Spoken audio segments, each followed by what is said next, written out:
Olá, sejam muito bem-vindos. A gente começa mais uma edição do Ceará em Pauta aqui pela nossa Sertão TV. E na edição de hoje, a gente recebe o advogado, ex-secretário da Juventude de Fortaleza e atual vereador da capital, eleito inclusive com 16.424 votos pela primeira vez aqui na nossa Sertão TV. Vereador, seja muito bem-vindo ao nosso programa. Pelos próximos minutos vamos falar um pouquinho de política, das perspectivas, de alguns projetos que o senhor também apresenta na capital e algumas novidades relacionadas também ao seu partido, o PDT. Seja muito bem-vindo. Muito obrigado pelo convite, pela oportunidade. É uma honra estar aqui na Sertão TV com vocês e vamos bater esse papo assim, muito legal. Muito obrigado pela oportunidade. Vereador, o senhor completou no último dia 10, 100 primeiros dias de mandato. E como é que tem sido a sua experiência no Legislativo Municipal da capital? Olha, tem sido uma experiência diferente, né? Eu tive algumas experiências no Executivo e nos últimos 5 anos e meio, né, de 2015 a 2020, eu tive com o prefeito Roberto Cláudio, como coordenador de Juventude de Fortaleza, trabalhando na Rede Cuca, Academia Enem, criamos o Bolsa Jovem, Juventude Sem Fronteiras, que manda os nossos jovens para o exterior estudar, os jovens da escola pública e vários outros projetos. E agora estou no Legislativo, que é um poder é um trabalho com uma dinâmica diferente, né? Uma dinâmica mais diluída, são 43 vereadores, representam toda a cidade, existem as comissões onde a gente trabalha os temas específicos, o plenário, os debates, então é uma dinâmica distinta, mas da mesma forma que me esforcei no Executivo, também estou me esforçando aqui no Legislativo para dar o meu melhor e ser o mais útil possível ao povo de Fortaleza. Inclusive é a primeira vez, né, que assumiu o cargo, não é isso? É a primeira vez, exatamente. E cargo eletivo também o primeiro? É o primeiro. O senhor já passou pela Secretaria de Juventude, já tinha tido outra experiência ainda no administrativo, no executivo, vereador? Eu já tive, eu fui o superintendente do trabalho e emprego aqui no estado, o mais jovem da história à época, né? Tive a oportunidade de ser secretário executivo do esporte do estado e adjunto do trabalho e ação social. Tive uma experiência também como assessor de esporte e juventude em Caucaia, então tive algumas experiências na gestão pública do executivo e agora estou tendo a honra dada pelo povo de Fortaleza de estar no Legislativo também aprendendo e tentando dar o meu melhor. O senhor obteve uma considerável votação dentro do partido, do seu partido, o PDT. Como foi que o senhor avaliou o resultado das urnas na capital? E, inclusive, ainda nesse bate-papo eu quero saber um pouquinho do futuro político do senhor, o que é que tem imaginado, apesar de já ainda estar no começo do primeiro mandato como vereador, mas há de se projetar pelo menos algumas perspectivas, eu não sei se é cedo também para falar nisso, mas daqui a pouco a gente entra nesse assunto. Como foi que o senhor viu o resultado das urnas? Foi dentro do que o senhor estava planejando, dentro daquilo que a sua coordenação de campanha estava mirando, vereador? Olha, confesso que eu fiquei extremamente surpreso, né? Feliz e surpreso. Eu acredito muito desses votos, assim, a gente teve nossa campanha foi a terceira mais votada da cidade. Isso. Então, do partido eu fui o segundo mais votado, da cidade o terceiro mais votado. Então foi algo relevante que me deixou muito feliz, mas completamente assim, admirado, né? Porque eu não esperava de forma alguma ter essa votação, em nenhum momento nos meus pensamentos ou de quem estava conosco da campanha, ninguém, nem o mais otimista eu acho que imaginava, né? Então, acho que foi um bom resultado, né? Foi um ótimo resultado que eu acredito que a juventude da cidade, ela se posicionou. Ela, nos últimos anos, com o prefeito Roberto Cláudio, teve muitos avanços, né? Fortaleza virou referência nacional e internacional em política de juventude. O jovem teve a oportunidade. Então, hoje a gente tem um programa de transferência de renda aqui em Fortaleza para o jovem da periferia, que é o Bolsa Jovem. Né, teve as competições esportivas, a ampliação de cursos, a quantidade de festivais e outras oportunidades, e eu acho que o jovem entendeu que através da política ele precisa se posicionar para poder garantir esses projetos e para brigar por mais, né?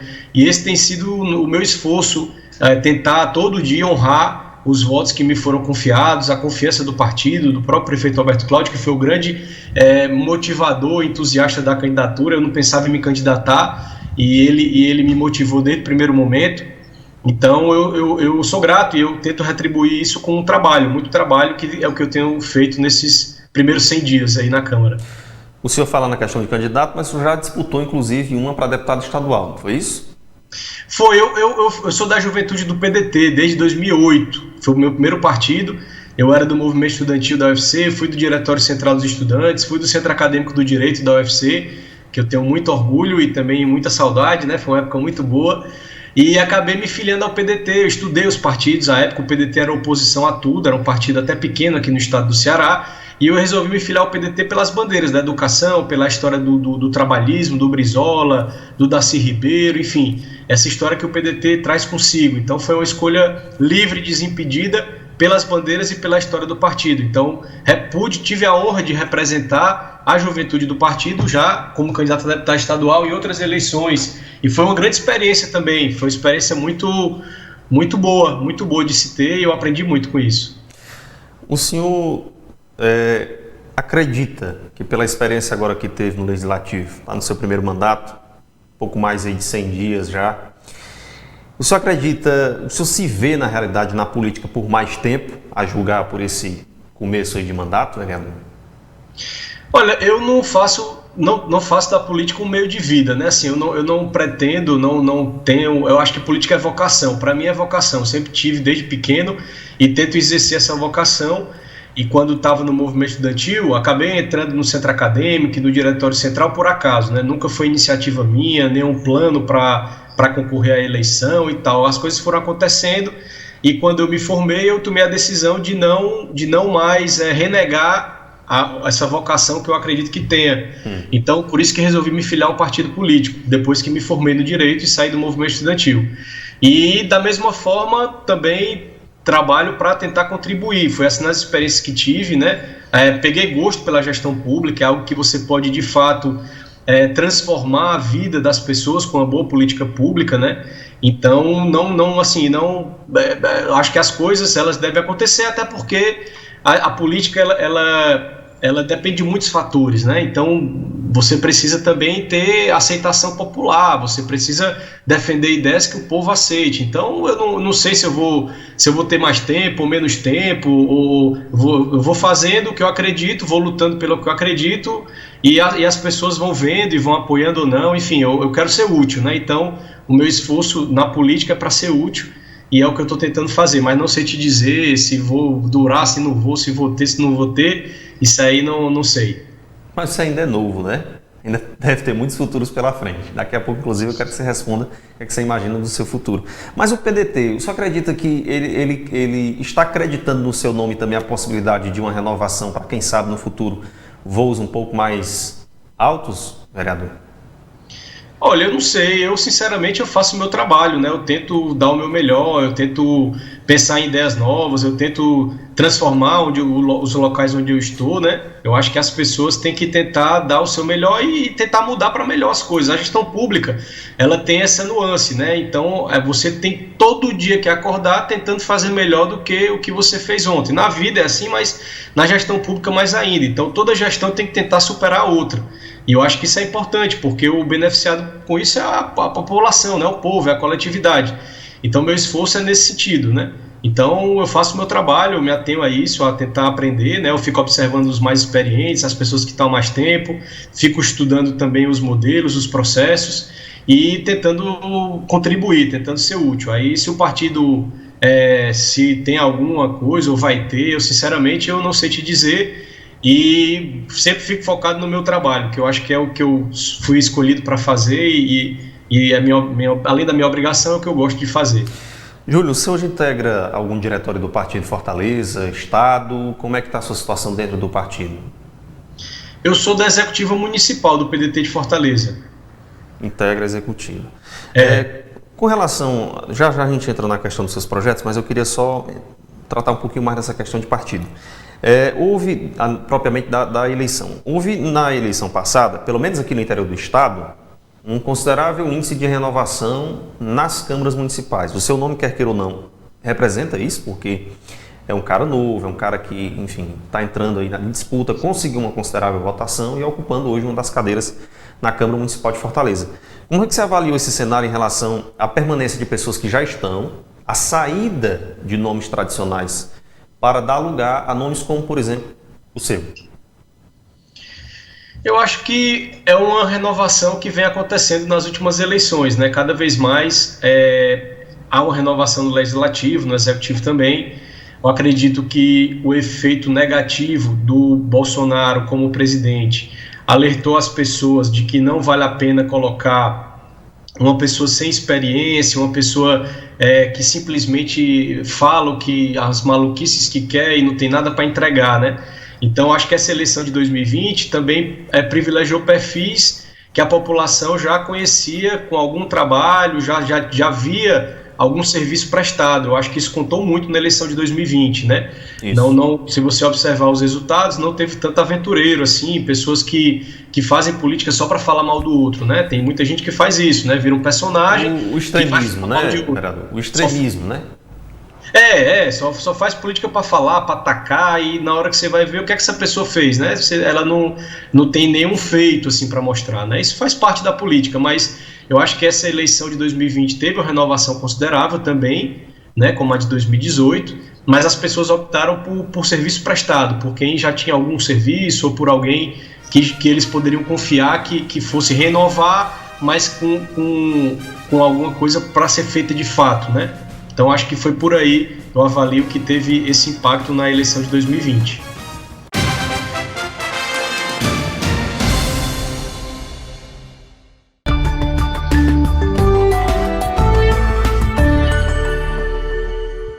Sertão TV, a nossa TV, sempre perto de você.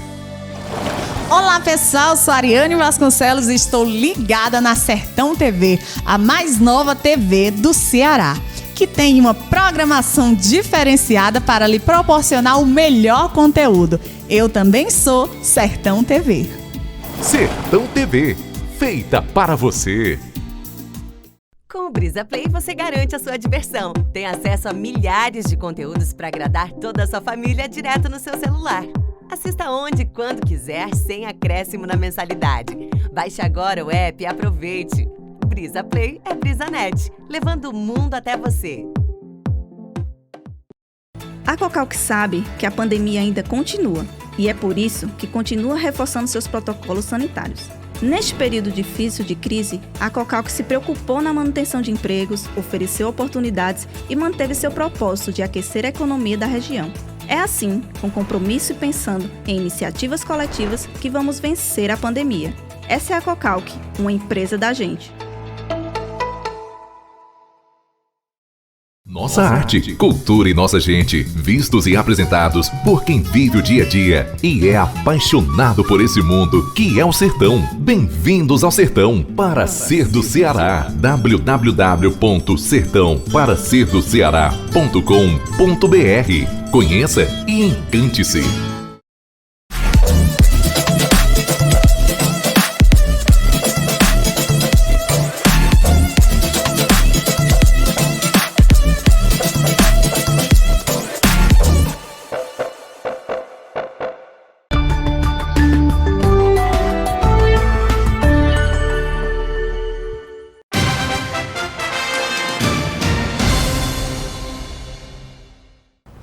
Bom, o senhor vem trazendo algumas propostas importantes em relação ao enfrentamento da pandemia em Fortaleza. Por exemplo, eu vou citar algumas e o senhor, em seguida, eu queria que explicasse cada uma delas para a gente pontuar.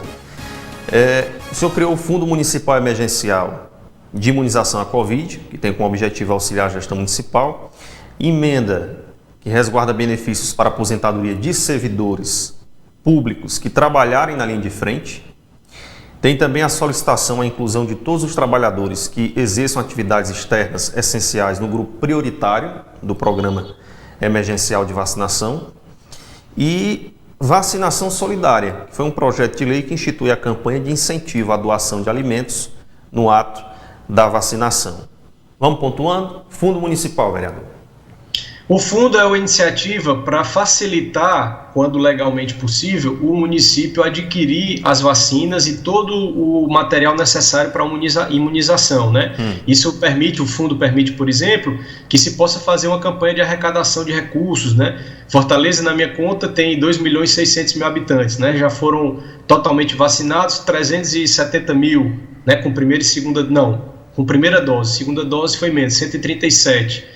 Então, a gente está no caminho da imunização. A gente precisa de 2 doses para 2,6 milhões de pessoas, né? São 5,2 milhões de doses. Se a gente fizer a conta o valor da dose, a AstraZeneca é um pouco mais barata, as outras custam cerca de 9, 10 dólares a dose. Então você tem uma conta que é pagável, né, para adquirir essas vacinas. O problema é que o modelo de aquisição é nacionalizado, né, pelo SUS, é o Plano Nacional de Imunização. Então o município fica de mãos atadas. A luta que está sendo travada no Congresso, no Judiciário, é para que os municípios e os estados possam adquirir diretamente a vacina, que isso vai dar um salto na imunização nacional, né? Então, esse projeto visa, quando for permitido, o município ter um fundo de arrecadar recursos, colocar recurso próprio, recurso federal e também captar recursos da iniciativa privada, por exemplo. A gente pode fazer um grande movimento de imunização e aí o esforço é para facilitar isso acontecer. Isso permitiria, no caso, a doação por parte da iniciativa privada para esse fundo, é isso? Um fundo existiria para ter recurso do município, do estado, da União, para aquisição das vacinas e do que precisa para vacinar o povo, né, dos custos para isso. Sim. E também para conseguir doações, por exemplo, recursos de fundo internacional, qualquer coisa do tipo, viabilizado o recebimento pelo fundo. Então, essa é a ideia, facilitar. No caso, só a título de esclarecimento, quando se fala na questão da aquisição de vacinas, mesmo os municípios adquirindo e os estados, essa vacina adquirida ela vai para o Ministério e distribuída para o Brasil inteiro? É essa linha de raciocínio? Ou quando o município adquire e vem direto para ele? Só a título de esclarecimento. Independente de como for, o fundo existiria para facilitar essa aquisição, né? E para tentar, no caso de Fortaleza, conseguir a quantidade de vacinas suficiente para imunizar a população, que é a nossa maior prioridade. Então, se as vacinas forem adquiridas para o Plano Nacional e redistribuídas, mas se for permitida a compra e uso direto, que isso também é outro debate, os municípios teriam como fazer isso e a gente estaria já organizado burocraticamente para viabilizar o mais rápido possível, que é a nossa grande prioridade, é vacinar o nosso povo quanto antes. Inclusive, há essa proposta já de um consórcio com alguns municípios brasileiros para tentar a aquisição também dessas vacinas, né, a título de complementação. Já está feito, assinado, já tem proposta de compra das vacinas e tudo, esperando só a resolução para a gente poder adquirir. No caso, é a Sputnik, aquela vacina russa, né? Com relação a essa emenda que resguarda benefícios para a aposentadoria de servidores públicos, como é que funcionaria? Eles terão o quê? Seria uma espécie de complemento ao salário futuro? Como é que funciona esse pensamento e raciocínio do senhor, vereador? Não, o que eu apresentei foi uma emenda que previa um prazo especial de contagem de tempo para a aposentadoria dos servidores da saúde que estivessem na linha de frente da Covid. Muitos servidores Então diz respeito aos anos de serviço prestado, é isso? Quando ele for pedir aposentadoria, no caso, os servidores que trabalharam na linha de frente, né, combatendo o coronavírus, a Covid, eles teriam um tempo menor para se aposentar, né? Ele ganharia até 4 anos, dependendo da situação. Mas essa emenda foi feito um debate nas comissões e foi derrotada, né? O governo não concordou com ela e acabou derrotada na comissão, então ela não foi à frente, né? Foi uma proposta dentro de uma discussão de uma lei complementar aqui na cidade de Fortaleza. Mesmo se o sendo da base não conseguiu? Isso, não consegui. Apresentei, debati, discuti e na comissão ela foi derrotada. Mas por quê? Não houve diálogo antes com a gestão municipal, vereador? Como é que o senhor atribui isso? O diálogo houve, né? Não como eu quis, né? Não como eu esperava que fosse ter, mas são coisas do parlamento, a dinâmica também da discussão, um momento difícil. Para essa lei complementar foram 148 emendas, né? Então, realmente foi um trabalho duro para o governo e de discussão, de tempo, de tudo, mas eu fiz meu papel, debati, apresentei uma proposta que eu acho viável e não impede de ela ser apresentada posteriormente. Eu estou estudando essa hipótese. Inclusive, nesses 100 dias houve a polêmica votação da reforma da Previdência aí dentro dos trabalhos da Câmara Municipal, né? Foi com muito mais desinformação do que com informação sobre realmente o tema, mas houve. Vereador, o senhor solicitou também a inclusão de todos os trabalhadores que exercem atividades externas essenciais, e eu queria que o senhor explicasse exatamente do que se trata, no grupo prioritário do programa emergencial. Quem seriam esses que exercem atividades externas essenciais que o senhor se refere? Olha, é uma reflexão que eu acho que ela é básica, é fácil de entender. Se eu tenho um decreto que o governador está fazendo um grande trabalho na pandemia, né? Eu não queria estar na pele dele, é muito difícil o papel que ele está fazendo, o papel histórico que coube a ele, mas ele está fazendo com muita dignidade e com muita responsabilidade, né? E o Camilo merece todos os aplausos aí, obviamente o esforço também da comunidade, da sociedade. Mas se tem um decreto que diz quais são os serviços essenciais, você há de concordar que tem trabalhadores que vão fazer com que esses serviços funcionem. É o supermercado, é a farmácia, é o ônibus, é tudo isso. A própria imprensa, né? A própria imprensa, né? Que é serviço essencial. A própria imprensa é serviço essencial. Então, se é serviço essencial, as pessoas não são essenciais? Eu acredito que são essenciais. Então, se a gente tem uma dificuldade do momento e se a gente precisa garantir alguns serviços funcionando e outros não, esses dos serviços que tem que funcionar tem que ter prioridade na vacina. Porque essas pessoas que estão no caixa de supermercado, elas estão atendendo centenas de pessoas por dia, estão num ambiente com ar-condicionado, fechado muitas vezes, né? Tem os seus riscos, né? E elas precisam ser vistas como essenciais também. Essa é a minha luta. Apresentei esse projeto, apresentei outros também, porque eu vejo como eu sei que não é tão simples, porque o Plano Nacional de Imunização do governo federal, ele não coloca essas pessoas como prioritárias. Então, eu estou apresentando esse projeto de lei para que aqui em Fortaleza, com vacina própria do município, essas pessoas possam ter prioridade. Porque para elas serem essenciais no plano nacional, elas têm que estar na lei federal, tem que mudar o plano nacional do Ministério da Saúde. E eu sei que pela Câmara Municipal não dá para fazer legalmente. Mas aqui no município, né, minha proposta é para quando tiver a vacina do município, elas terem prioridade, porque se elas estão nos serviços essenciais, elas são essenciais. Sem elas, os serviços essenciais não funcionariam. Então, para mim é uma coisa óbvia, eu estou na luta para que elas tenham essa prioridade o quanto antes, quanto for possível, para serem vacinadas.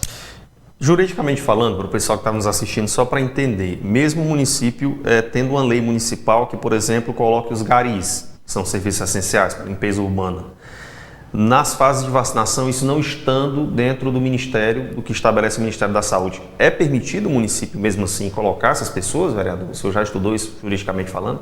Olha, há um debate sobre isso, né? Porque existe a lei do município, só que a vacina, ela vem do Plano Nacional e ela segue a regra do Plano Nacional. Então, a minha iniciativa principal é para que quando o município, caso seja possível, a gente falou isso há pouco tempo atrás, adquirir as próprias vacinas, né? Ele tenha como, pelas vacinas que ele adquiriu, seguir o plano municipal, considerando essas prioridades. Esse é o meu esforço, né? Inclusive, essa semana a gente estava até debatendo esse assunto aqui na programação da TV e, geralmente, quando os prefeitos baixam decretos em feriados para confirmar, geralmente é votado na Câmara, mas tem um decreto para formalização, por exemplo, para funcionamento de bancos. Os bancos, às vezes, exigem das prefeituras isso para encaminhar superintendências e lá no decreto consta 7 serviços essenciais. E aí, geralmente, o que se inclui? Hospital, UPA, o serviço de limpeza urbana, quer dizer, os garis, uma categoria que pouca gente escuta falar, mas que seria essencial também nesse momento de receber prioritariamente a vacina, e é um assunto que realmente merece um pouquinho de atenção. Vereador, o senhor também tem um projeto de lei que institui uma campanha de incentivo à doação de alimentos no ato da vacinação. Eu vou me vacinar e levar um alimento. É isso? A ideia é essa, a ideia é tentar criar meios de aumentar a arrecadação, né? A gente está vendo aqui em Fortaleza, pelo menos muitas pessoas com dificuldade de se alimentar com esse período do isolamento, né? Então, um momento difícil, um momento complicado para todos nós e muita gente doando, muitos projetos doando alimentos, e a ideia é amplificar isso, né? A gente tem que vacinar ainda milhares de pessoas, então que cada pessoa dessa que possa, obviamente, leve pelo menos 1 quilo de alimentos, se quiser levar mais, ótimo, e a gente cria essa rede de arrecadação e distribuição também para os projetos e para a própria prefeitura que está indo nas comunidades entregar os alimentos, a gente possa ampliar essa oferta de doação, que muitas vezes a pessoa pode doar, mas não tem o local para deixar, não tem quem vá pegar, e acaba que não faz, né? Isso. Então, potencializar isso para garantir alimentos para mais pessoas. Esse é o esforço desse projeto de lei. E como é que está ele, vereador? Foi lido em pauta sexta-feira, foi para a Comissão de Constituição e Justiça. Eu espero que essa semana tramite e eu espero que já seja aprovado nessa semana ou na próxima, para a gente já começar oficialmente a ampliar a arrecadação e doação de alimentos na cidade. Como é que ficaria a gerência desses alimentos? Em parceria com a prefeitura, secretaria? Como é que você imagina isso? A ideia é arrecadar nos pontos de vacinação, né? Fortaleza tem mais de 50 pontos de vacinação, e as secretarias do município, destacadas pelo município, e projetos cadastrados pelo município. Por exemplo, tem a CUFA, que Central Única das Favelas faz um trabalho no país inteiro de arrecadação e doação de alimentos. Ela poderia receber esses alimentos para distribuir, por exemplo, e outros grupos que fazem isso. Então, cadastrados no município, recolheriam os alimentos para distribuir. Mas isso não seria obrigatório, né? A título de esclarecimento. Não, é para estimular a doação, né? Isso. Estimular.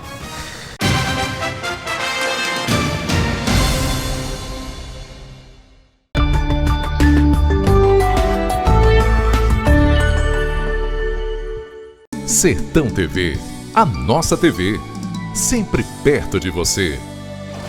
Olá amigos, eu sou Sergênio Cruz e estou aqui no canal 180 da BrisaNet, a TV que está com uma programação diferenciada e imperdível. Se ligue você também na Sertão TV.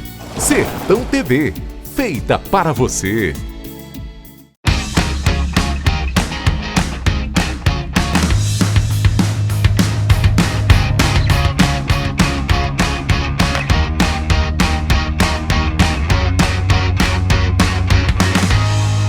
Quer confiança em comprar carnes e frios com a qualidade e o melhor preço da cidade? Se liga na dica! Tem festival de carnes toda quarta e quinta no Supermercado JV. Você não vai perder essa, né? Aproveite sempre as melhores ofertas.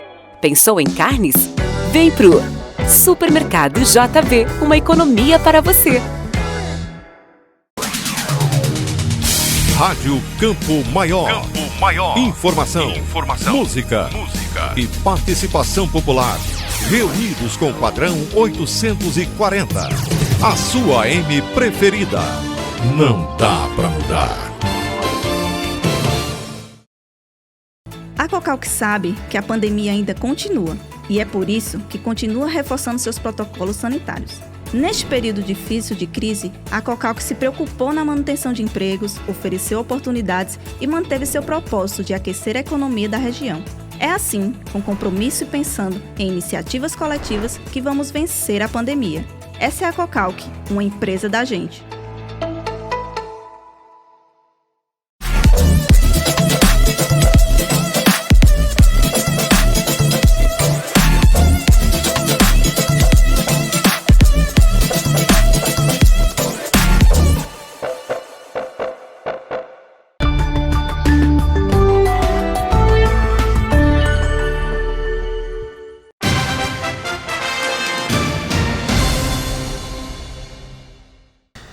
Ainda sobre essa questão da pandemia, eu já acompanhei algumas declarações do senhor e eu vi que o senhor critica a condução do governo federal em relação às ações nesse momento. Mesmo assim, a gente percebe que o presidente, apesar das pesquisas apontarem, por exemplo, intenção de voto para 2022, mas mesmo assim ele ainda continua tendo uma considerável parcela de apoio da população. Como é que vocês da oposição enxergam esse momento no Brasil, partindo sobretudo da gerência do Brasil, da presidência, né, do país, na pessoa do Jair Bolsonaro? Como é que vocês imaginam, como é que vocês veem essa situação? Qual é a análise hoje do vereador Júlio Brise com relação à condução do governo federal na pandemia aqui no Brasil? O Brasil viveu uma tragédia humanitária, uma tragédia social. E o presidente da República, o Bolsonaro, é um flagelo do nosso povo. Ele está aqui para maltratar a população, ele não tem coração, ele não sofre o que o povo está sofrendo, ele em nenhum momento tem solidariedade. Pode observar as falas dele mesmo, é só ele que fala, ninguém imagine que eu esteja exagerando ou nada, é só ver o que ele fala, escutar o que ele fala. Ele não tem empatia, ele não sente a dificuldade que o nosso povo está sentindo. Pelo contrário, ele só pensa em política. E ele é uma pessoa má, ele é uma pessoa que não tem coração, é isso que eu enxergo nele. Então, além disso, ele é uma pessoa que não tem a menor experiência e aptidão para a gestão pública. O governo federal, o executivo, ele tem que coordenar os sistemas nacionais. O principal, talvez, sistema nacional que a gente tem é o SUS, Sistema Único de Saúde, elogiado pelo mundo inteiro, com vários feitos, né, desde que existe, enfim. E o governo federal, ele tem que coordenar as ações do Sistema Único de Saúde, como a de educação, como a de trabalho, de assistência social e várias outras. Isso é obrigação legal, não é favor. E quando o governo federal que coordena tem o seu chefe que boicota as ações, que relega um assunto tão importante como algo que não é prioritário, quando ele faz pouco caso dessa doença cruel e terrível que está levando milhares dos nossos, né, centenas de milhares dos nossos, estão morrendo. Eu mesmo perdi vários amigos, pessoas conhecidas, jovens, alguns outros nem tanto, mas que poderiam ter tomado a vacina se ela tivesse chegado. O cara que negou no passado milhares de doses de vacina, ele não fez contrato para aquisição de vacinas no ano passado, como outros países fizeram. Os Estados Unidos vacinou metade da população adulta já.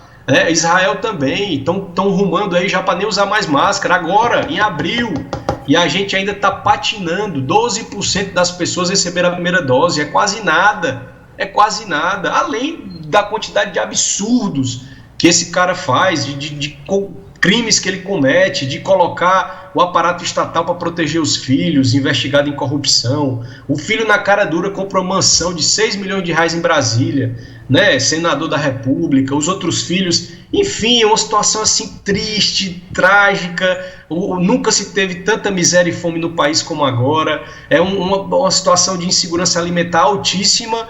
E o presidente não está nem aí, ele está preocupado em criar fake news, inventar remédio que infelizmente não funciona para essa doença. Todo país tem um sistema de saúde e ele tem uma agência de saúde. Esses remédios que ele defende, fala e que muitas pessoas estão morrendo, pelo que as reportagens dizem, por uso desses remédios, seja precocemente, seja quando está doente, enfim, que ataca o fígado, o rim, o pulmão e sai lascando o cabo de toda a banda.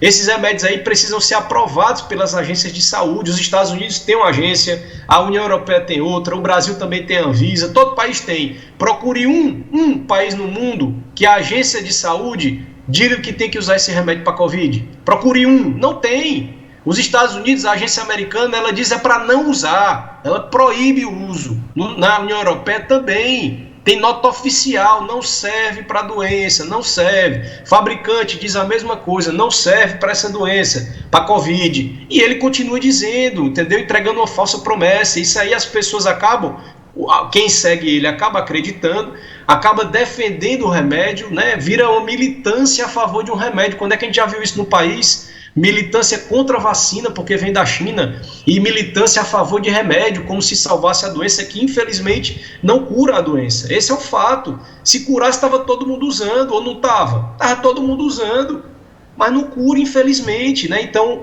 é um momento de muita dificuldade para o nosso país, e calhou, historicamente, de a gente ter, talvez não, com certeza, o pior presidente da República do Brasil, que é o que a gente tem hoje. Então é uma pena, é uma tragédia para o país, é um flagelo. Eu não estou falando de partido político, não estou falando de ideologia, não estou falando de esquerda, de direita, não estou falando nada, absolutamente nada disso. Cada um tem seu pensamento, cada um tem sua simpatia, não tem problema nenhum, a democracia é assim mesmo, né? E tem que ser assim, plural, diversa, é isso. Isso é outra coisa, eu estou falando de humanidade, eu estou falando de sentimentos básicos, de humanidade, civilidade, de respeito ao próximo, de empatia, de sentir a dor pela dor do outro, de tentar ajudar. Isso esse sujeito que está na presidência da República não tem, ele já provou que não tem. E é uma vergonha para a história do nosso país, de estar passando por um momento tão difícil e ter um flagelo para o nosso povo, que é o Bolsonaro. É uma vergonha para o nosso país, para a nossa história, e é uma pena. Eu fico assim revoltado, porque muitas pessoas que morreram talvez estivessem vivas, se não fosse essa conduta que ele está assumindo desde que a pandemia começou. Quando o senhor diz isso, quando o senhor diz essa questão da administração, o que é que o senhor acredita que ele mais tenha pecado na gestão da pandemia? E o que é que em primeiro lugar deveria ter sido feito, na opinião do senhor? E o que mais vai pesar, o que mais pesa nesse seu pensamento? Olha, o que se faz quando tem uma crise, né? Se monta um comitê de crise, chama as pessoas que entendem do assunto, os cientistas, pega vários pensamentos, cria um grupo de trabalho específico para trabalhar naquela situação, no caso da Covid, né? E cria um plano nacional unificado, juntando as partes, chamando os governadores, os prefeitos, sociedade civil, unificando um discurso só, todo mundo junto, correndo para poder combater. O nosso inimigo é o coronavírus, o nosso problema é a Covid, a doença. Tem que estar todo mundo unido para derrotar o coronavírus. Isso é básico, é onde os governantes estão fazendo. Olha os países aí que deram certo. Isolaram as pessoas, garantiram que as pessoas ficassem isoladas para não transitar. É um vírus que passa pelo ar. Se a gente estiver próximo um do outro falando, um vai passar para o outro. Ninguém sabe que o caba tem, vai passar para o outro e acabou. É igual a gripe e outros, passa pela... Está descoberto que 99% da infecção é pelo ar, que eles falam de aerossol, né? Isso. Então, se é assim, tem que isolar as pessoas, usar máscara, distanciamento, garantir que as pessoas tenham que comer e ficar em casa, né? E, ao mesmo tempo, fortalecer o sistema de saúde para que as pessoas que adoeçam tenham tratamento, diminuir o contágio. Quem tiver doente, ter tratamento, ter leito, ter equipamento para isso, né? Tinha que ter tido um esforço nacional para que isso acontecesse, né? Infelizmente, isso não foi isso que aconteceu, foi o contrário. Enquanto os países que tiveram essa epidemia antes da gente tomaram atitudes, os que deram certo a gente acompanhou, que foi isolamento, se teve um caso, fazia o teste em massa, testagem em massa, rastreava, você teve contato com que pessoas, anota o nome das pessoas, vai visitar as pessoas, você está notificado, você teve contato com tal pessoa, vamos fazer o teste, você tem que ficar de quarentena aqui 14 dias, fechasse os aeroportos para as pessoas não virem de fora para cá, coisa que os outros países fizeram com o Brasil. Hoje quase nenhum país aceita brasileiro, quase nenhum país aceita brasileiro, né? Então aqui não foi feito isso. O governador Camilo Santana teve que ir na justiça para pedir para a Infraero fechar os aeroportos de viagem internacional, porque o presidente da República disse que não ia. Isso aí é óbvio, o cara tá doente de lá para cá, não sabe, vem para cá, o outro vem para cá, leva para lá e espalha o vírus mais ainda. Então esses esforços que para a gestão pública são básicos, ouvir a ciência, montar um comitê de crise, unificar o atendimento, o discurso, fazer um plano nacional, era para ter corrido atrás das vacinas ano passado e, pelo contrário, a Pfizer veio a público dizer isso, que ofereceu 70 milhões de doses e o governo federal nem respondeu.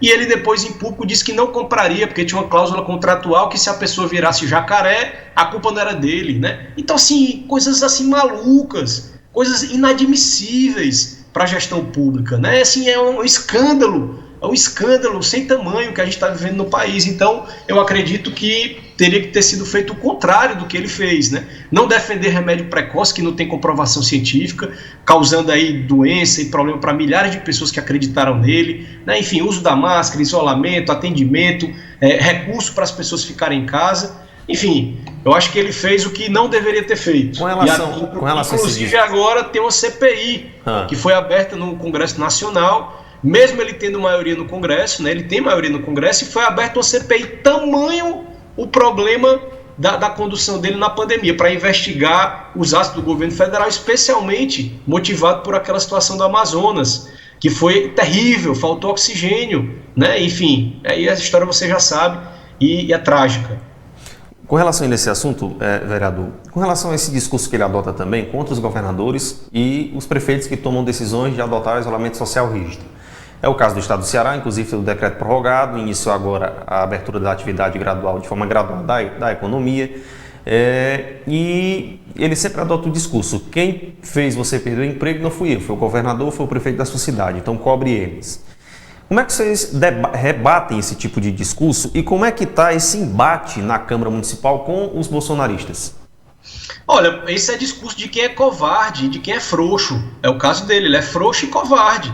Porque como é que ele está dizendo que é o governador, o prefeito, que estão isolando as pessoas? É assim no mundo inteiro, os outros países fizeram isso também. Os Estados Unidos deu não sei quantos mil dólares para as pessoas ficarem em casa. Na Alemanha, 5 mil euros, sei lá quantos mil euros. Em outros países também, todos os países. Porque teve que fazer isolamento, a transmissão é pelo ar, pelo contato, não tem outra forma, né? Então isso foi feito para preservar vidas. E olha lá, o custo de se manter as pessoas em casa é bem menor do que o custo dos leitos. O custo de leito de UTI é caríssimo. Caríssimo. Para abrir leito, para manter um leito por dia é muito caro. Então, em todas as hipóteses, ele errou. E ele quer fazer uma disputa e uma narrativa política com os governadores e prefeitos numa situação gravíssima que as pessoas estão morrendo. Ele não pode fazer isso. Isso é muito errado. Então, ao invés dele assumir a responsabilidade e dizer: rapaz, eu tenho um problema gigantesco, eu sou gestor público, eu tenho um problema gigantesco, além de gestor, eu sou líder, eu tenho que liderar o meu povo, eu fui eleito para liderar o país, eu tenho que enfrentar isso de frente. Então, se o problema é transmissão entre as pessoas têm que ficar isoladas. E ele vai ter que encarar isso, vai ter que chegar e dizer: amigo, desculpa, eu sinto muito, eu não queria que você ficasse desse jeito, mas eu não tenho como abrir, porque senão o vírus vai se espalhar e você vai morrer, sua família vai morrer e outros vão morrer. Então, e ao contrário, ele vai para a TV e diz: não, quem tiver que morrer, que morra, né? Libera aí os jovens para trabalhar e deixa os idosos em casa. Quer dizer, umas propostas assim malucas, totalmente equivocadas, de gente que não tem coragem de enfrentar a responsabilidade do cargo que ele ocupa e da história. A história deu uma grande oportunidade para ele se mostrar grande, para ele ajudar o próprio povo dele num momento difícil. O que é que ele fez? Ele virou as costas, ele desdenhou do povo, vez por outra tá na live dele no Facebook, fazendo piada, imitando gente sem ar, fazendo piada com a doença. É algo inimaginável, é incrível da gente estar passando por isso. Eu fico triste e revoltado ao mesmo tempo e não posso ficar calado. O momento histórico também, se eu estou numa função política, eu não posso ficar calado, vendo o que ele está fazendo, eu tenho que registrar e eu agradeço a oportunidade que você está me dando de fazer isso.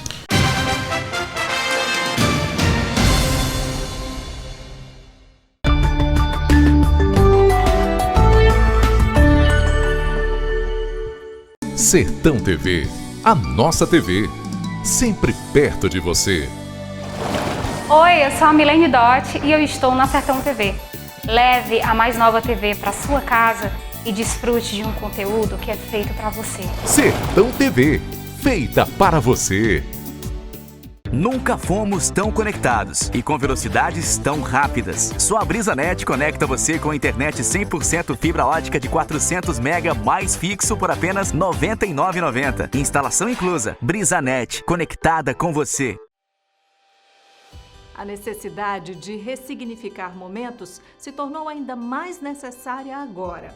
Dar novo significado à vida é fazer boas escolhas, principalmente com relação à sua saúde. Saiba mais sobre as vantagens do Plano Equilibre da Unimed Ceará no nosso site unimedceara.com.br ou através do 0800 275 7777.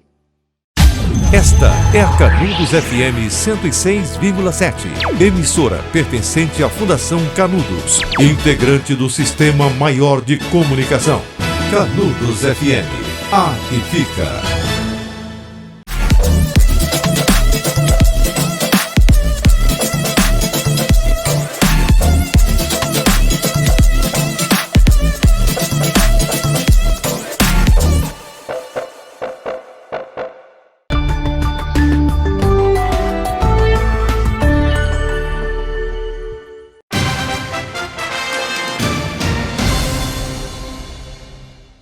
Vereador, como é que estão os trabalhos na Câmara Municipal? De forma remota, perspectiva de retorno, como é que está essa situação? Está sendo de forma remota, tudo online, as sessões são todas online. O departamento administrativo funciona no horário reduzido lá dentro, mas os vereadores somente online, só pela internet. Assim como projetos voltados para a questão da cultura, esporte, juventude e lazer, recentemente o senhor conseguiu também a aprovação do programa Bolsa Esporte, de autoria da Comissão de Cultura, Esporte e Juventude, que inclusive o senhor preside, não é isso? O senhor está presidindo essa comissão. Isso. E o projeto disponibiliza as categorias Bolsa Atleta e Bolsa Treinador. Como é que funciona, vereador? Olha, essa é uma proposta que existe em alguns estados da federação, em algumas cidades, né? Um apoio importante para quem é do esporte. Isso aí foi um projeto de indicação de minha autoria, que foi aprovado na sexta-feira, na sessão lá da Câmara, na última sessão que teve, e agora vai para a Prefeitura, para ela preparar um projeto de lei e devolver para a Câmara. Eu espero que ela faça isso o quanto antes, para fortalecer o esporte. O esporte como política pública eu defendo que tem que ser prioritária, porque é uma política pública que tem um baixo custo per capita, ela inclui as pessoas, criança, adolescente, todas as idades. O esporte promove saúde, ele faz inclusão social, ele tem efeitos de curto, médio e longo prazo. É uma política pública que, para mim, tem que ser prioritária. E eu lutei na prefeitura com o Roberto Cláudio para isso, com as areninhas, Copa Arena, ampliação da rede pública que a gente fez, Bolsa Jovem, que tem a modalidade do esporte, Olimpíadas da Juventude, Supercopa, Juventude na Onda. A gente criou vários projetos para fortalecer o esporte e agora na Câmara eu continuo nessa luta para fazer de Fortaleza a capital nacional do esporte nos próximos 10 anos e colocar o esporte como prioridade na política pública. O Bolsa Esporte é um desses projetos que pretendem que a gente chegue nesse ponto aí em algum tempo. O valor, só a título de esclarecimento, tem alguma discussão nesse sentido? O valor vem na proposta do Executivo, que o vereador não pode atribuir despesa ao Executivo. O Executivo tem que caminhar no projeto de lei o valor das bolsas e quanto de orçamento ele vai despender para isso. Mas há alguma sinalização do Executivo, vereador? A sinalização muito boa do Executivo, conversei com o Sarto sobre isso no começo do ano, ele topou e a gente colocou em frente. O secretário de esportes aqui do município também, o Osiris Pontes, está ajudando, ele quer que a proposta aconteça, que o Bolsa Esporte aconteça. E o Davi também, que é o novo secretário de Juventude, que está lá onde eu estava, também está trabalhando para que o Bolsa Esporte aconteça. Eu queria fazer o registro do esforço deles e também que o prefeito Sarto, desde o primeiro momento, topou e eu acredito que em breve a gente vai ter isso na Câmara. Vereador, o senhor falou da questão da secretaria e eu lembrei de um ponto. O senhor chegou a ser cogitado para assumir alguma pasta na gestão do Sarto ou retornar para a juventude ou não?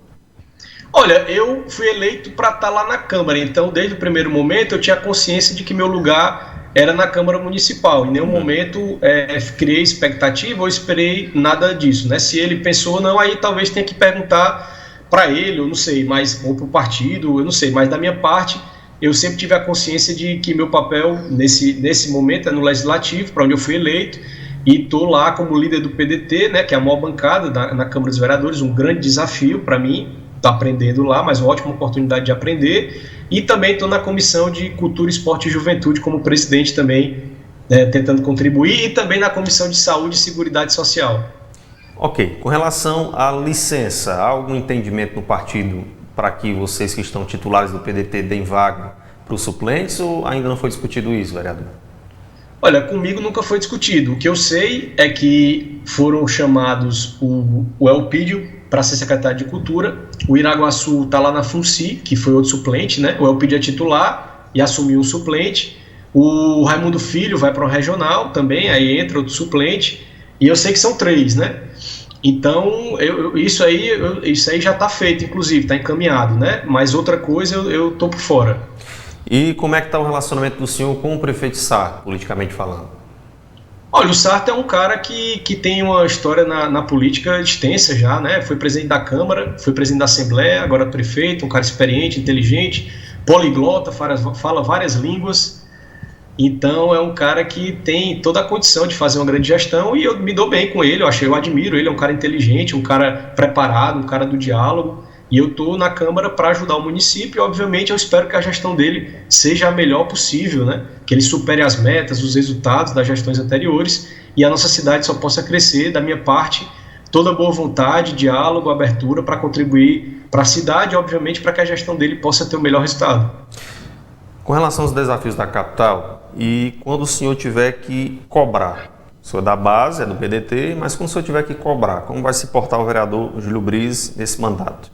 E o senhor apontaria, de forma resumida, quais os principais desafios que a capital tem que enfrentar nesse momento?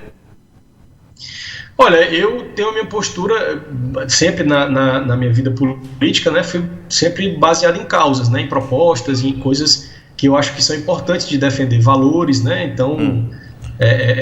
defendo algumas políticas públicas e algumas bandeiras e tenho meus posicionamentos, então eu tento sempre ir pelo diálogo, trabalhando isso, tentando viabilizar projetos, porque a gente não pode achar que o mandato que eu estou é algo por si mesmo, né? Na verdade ele é um meio para a gente tentar outros avanços para as pessoas da cidade, é um trabalho público, um trabalho para a coletividade, então eu sempre me pauto por isso. A gente já teve alguns debates internos, inclusive nessas emendas aí dessa lei complementar sobre a Previdência, que eu tive propostas diferentes do governo, né, e propus e defendi de forma democrática, fui respeitado por isso, e da mesma forma eu pretendo seguir o resto do mandato, né, dialogando, debatendo e apresentando as propostas que eu acho que podem ser boas para a cidade, defendendo as bandeiras que eu defendo e já faço isso publicamente. Então, para mim, não vejo dificuldade em contrapor, debater, mas sempre no intuito de que as coisas melhorem, né?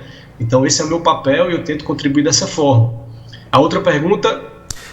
O que é que o senhor enxerga de principais desafios, se tivesse que elencar, infraestrutura, saúde, educação, não sei o que é que o senhor tem pensado, desafios nesse momento que a gestão tem que, de fato, cair em campo e resolver, na opinião do senhor?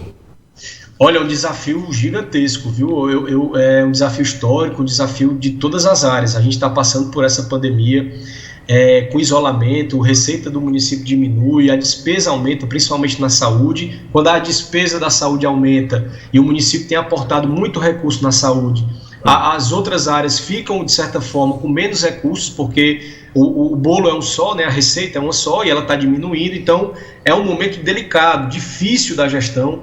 E Eu acredito que o primeiro momento é a imunização da população, porque a população imunizada, a gente vai ter uma diminuição nas internações, né, o que se espera, diminuição nos óbitos, vai diminuir também as despesas com a saúde, esse estresse, essa condição que a cidade está, vai conseguir funcionar a economia, tentar aumentar a receita, e eu acho que o papel do município é importante, tanto agora, né, esse esforço gigantesco que está sendo feito, e tem que ser reconhecido o trabalho do Sarto, que desde o primeiro momento está sábado, domingo, feriado, todo dia nos postos de saúde, encontrando com as equipes, acompanhando vacinação, buscando recurso de fora, vacina de fora. Essa semana, sexta-feira, ele estava na CNN Internacional, representando os prefeitos do Brasil, numa entrevista para a CNN americana.